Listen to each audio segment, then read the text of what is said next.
first reading this morning is by Ralph Waldo Emerson, that friend of Henry David Thoreau, who allowed him to live on his land in return for a little bit of help in fixing up the house. This is from his essay, Nature. To speak truly, few adult persons can see nature.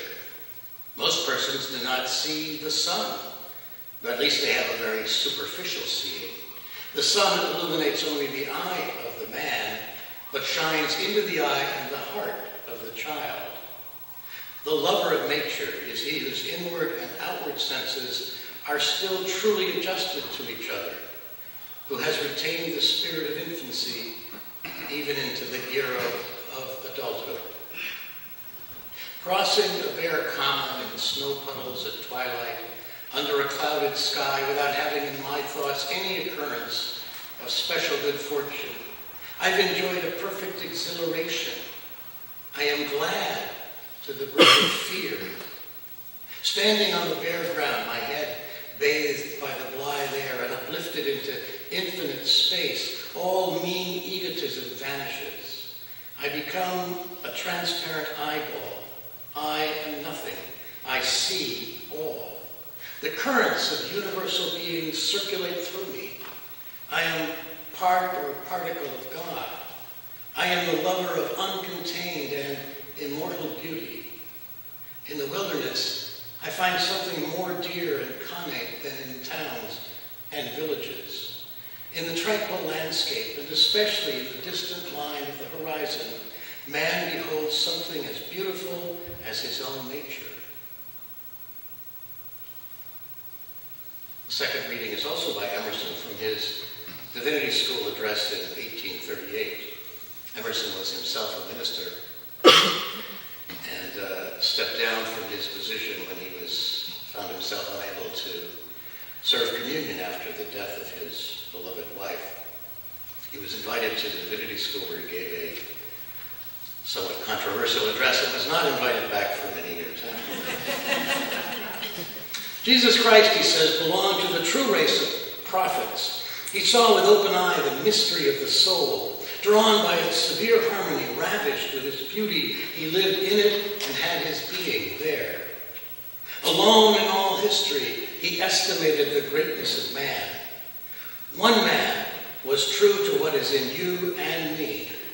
He saw that God incarnates himself in man and evermore goes forth anew to take possession of his world. He said in his Jubilee of divine emotion, I am divine. Through me God acts. Through me speaks. Would you see God, see me, or see thee, when thou also thinkest as I now think? But what a distortion did his doctrine and memory suffer in the same, in the next, and in the following ages. There's no doctrine of the reason that will dare to be taught by the understanding. The understanding caught this high chant from the poet's lips and said in the next age, this was Jehovah come down from heaven. I will kill you if you say he was a man. The idioms of his language, the figures of his rhetoric have usurped the place of his truth. And churches are not built on his principles, but on his tropes. Christianity became mythos as the poetic teaching of Greece and of Egypt before. He spoke of miracles, for he felt that man's life was a miracle, and all that man doth. And he knew that this miracle shines as the character ascends. But the word miracle as pronounced by Christian churches gives a false impression. It is monster. It is not one with the blowing clover and the falling rain. In the course of his Divinity School address, Emerson told this story about a wintry Sunday morning in his hometown Parish in Concord. I once heard a preacher who sorely tempted me to say I would go to church no more. Men go, I thought, where they're wont to go, else had no soul entered the temple that afternoon. A snowstorm was falling around us. The snowstorm was real. The preacher merely spectral. And the eye felt the sad contrast in looking at him and then out the window behind him into the beautiful meteor of the snow. he had lived in vain. He had not one word intimating that he had laughed or wept, was married or in love, had been commended or cheated or chagrined. If he had ever lived and acted, we were none the wiser for it. The capital secret of his profession, namely to convert life into truth, he had not learned. Not one fact in all his experience had he yet imported into his doctrine. This man had plowed and planted and talked and bought and sold. He had read books. He had eaten and drunken. His head aches. His heart throbs. He smiles and suffers. Yet was there not a surmise, a hint in all the discourse that he had ever lived at all? Not a line did he draw of real history. The true preacher can be known by this, that he deals with the life of the people, life passing through the fire of thought. But the bad preacher, it could not be told from his sermon what age of the world he fell in, whether he had a father or a child, whether he was a freeholder or a pauper, whether he was a citizen or a countryman, or any other fact of his biography. It seemed strange that the people should come to church. It seemed as if their houses were very unentertaining, that they should prefer this thoughtless clamor. It shows that there's a commanding attraction in the moral sentiment that can lend a faint tint of light to dullness and ignorance coming in its name and place. The good hearer is sure he's been touched sometimes, is sure there's somewhat to be reached and some word that can reach it. When he listens to these vain words, he comforts himself by their relation to his remembrance of better hours, and so they clatter and echo unchallenged. I hesitate to tell Emerson's story for fear that I might become identified with the preacher in it. As it happens, we can be pretty sure that the preacher was aptly named Frost, Barzillai Frost. And his frosty sermon was properly called out by Emerson as having no real relation to the teeming life just outside the window of the sanctuary. Emerson and his friends, especially Henry David Thoreau and Margaret Fuller, were rediscovering the experience of awe, the direct experience of the sacred, at a time when the pulpits of the faith he was raised in and briefly served as a minister himself were too often aptly described as corpse-cold Unitarianism. The experience he describes in his essay on nature, our first reading this morning, returned to the acknowledgement that direct experience is the root of our relationship to all that is, to oneness, to each of our participation in what our seventh principle calls the interdependent web of all existence, of which we are a part. We're prone to lose sight of the extent to which we are part of that interdependent web as we go about our daily lives. We learn as we grow up, especially in this hyper-individualistic society, that we are responsible for success or failure in our own lives. That individual is admired, we can say in the words of the poem Invictus by William Ernest Henley, "I am the master of my fate. I am the captain of my soul," which is indeed a worthy sentiment. We want to be in charge of our fate. We want to succeed in our society. We want our children to have every opportunity to do the same. But in a larger sense, we are in truth only a part of the whole. As I like to amend our seventh principle, we affirm and promote respect for the interdependent web of all existence, of which we are only a small part. The direct experience of nature and of oneness was described by Emerson this way in our reading: "Standing on bare ground, my head bathed by the blithe air, uplifted into infinite space, all mean egotism vanishes. I became a transparent eyeball. I am nothing. I see all. The currents of the universal being circulate through me. I am part or particle of God." This experience of oneness, of being part or particle of something much greater and more immense, is one that any of us can find if we open ourselves to the possibility. Such experiences usually come unbidden.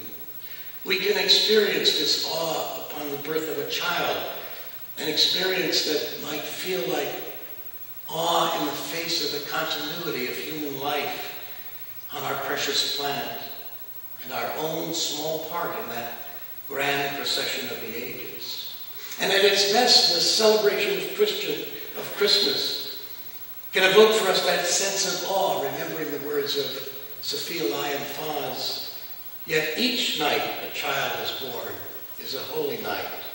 Fathers and mothers sitting beside their children's cribs feel glory in the sight of a new life beginning.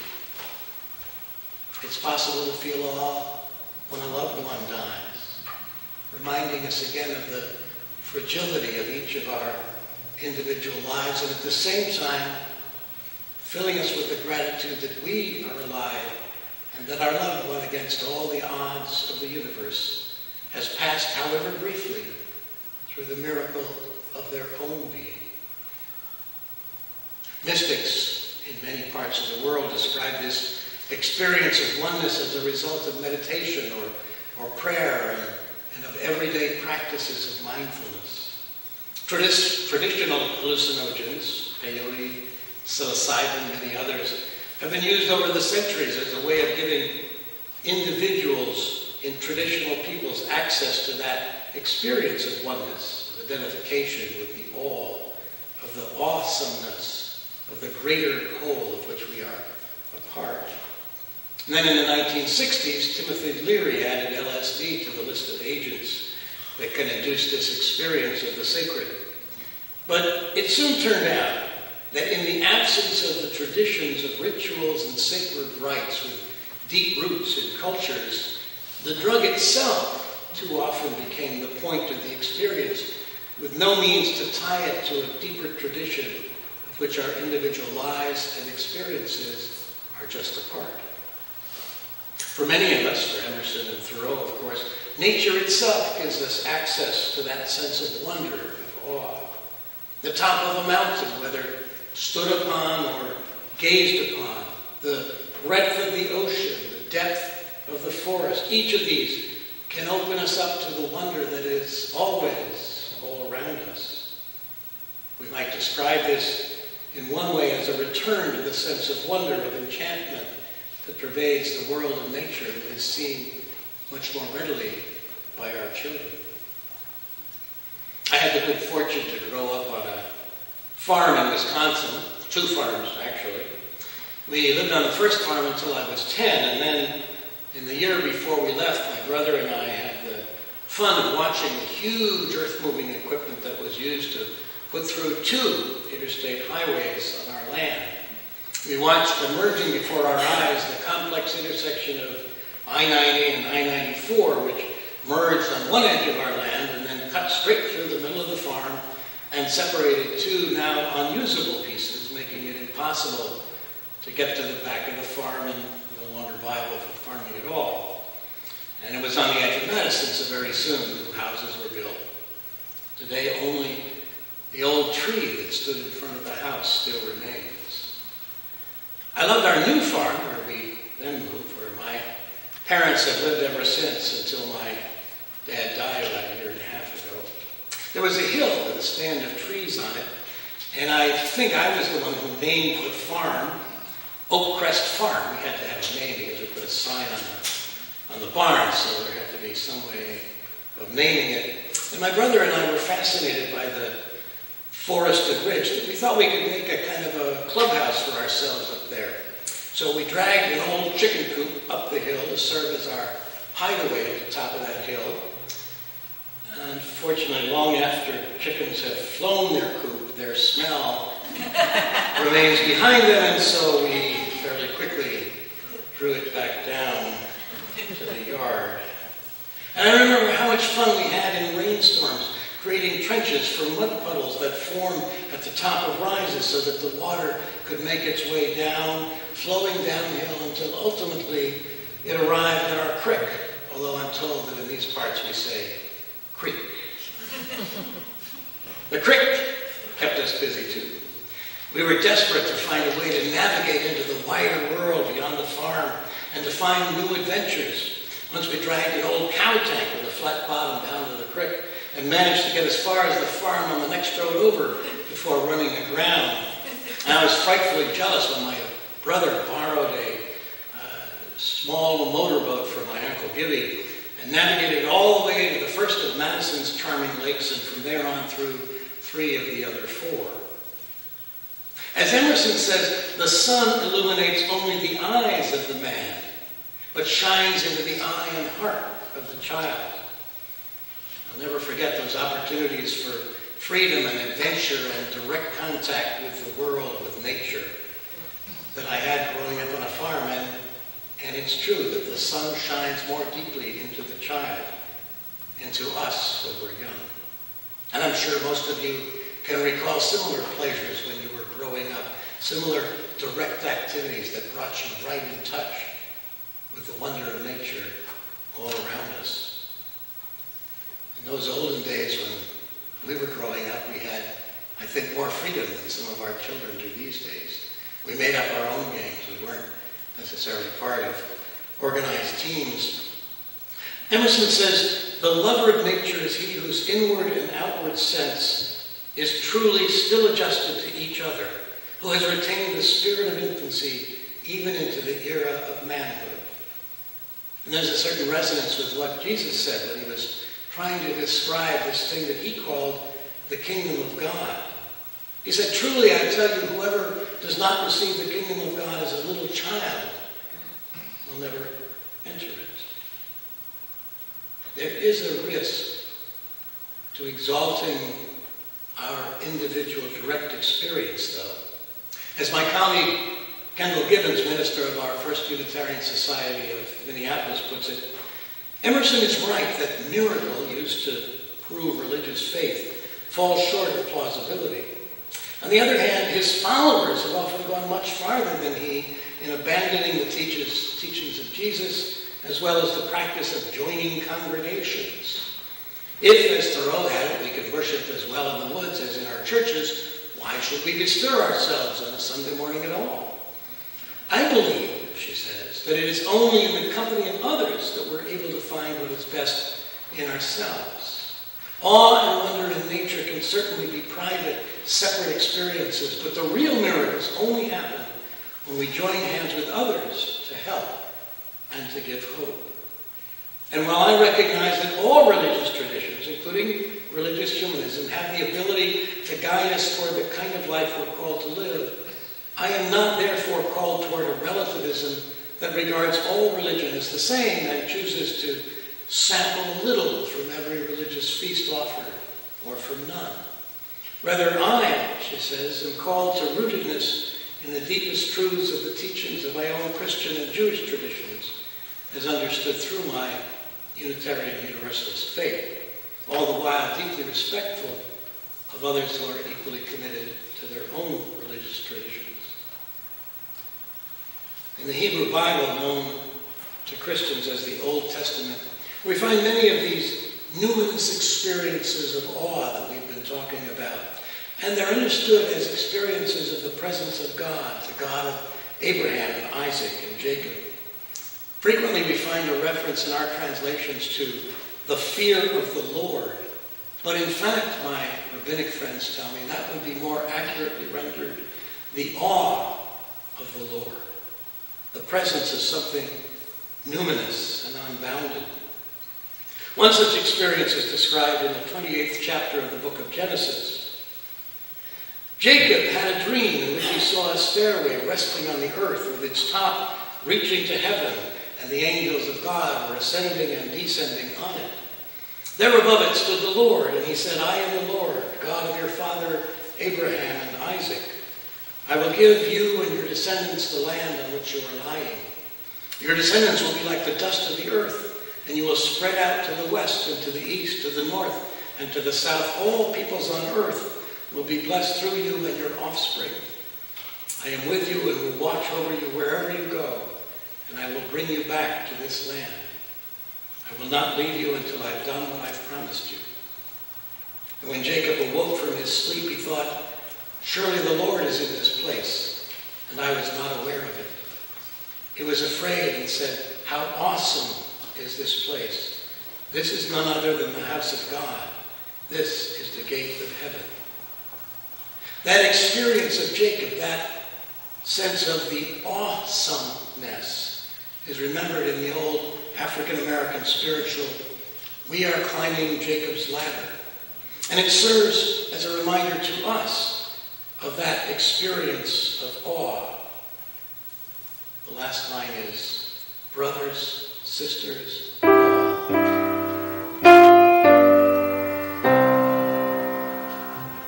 we are climbing Jacob's ladder. We are climbing Jacob's ladder. We are Jacob's ladder. Brothers, sisters, every round goes higher, higher.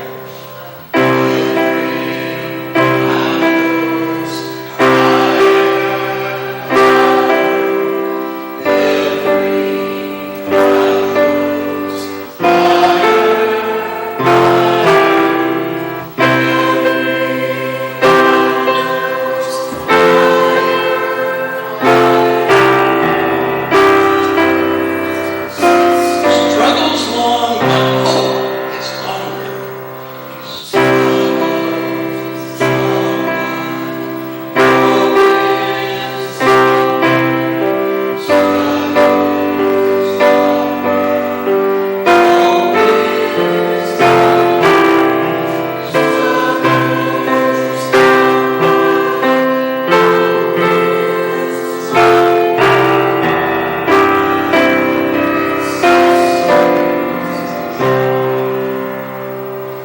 Let's remember the awesomeness of nature, of the story of that place, as we go through our daily living and as we are exalted by it.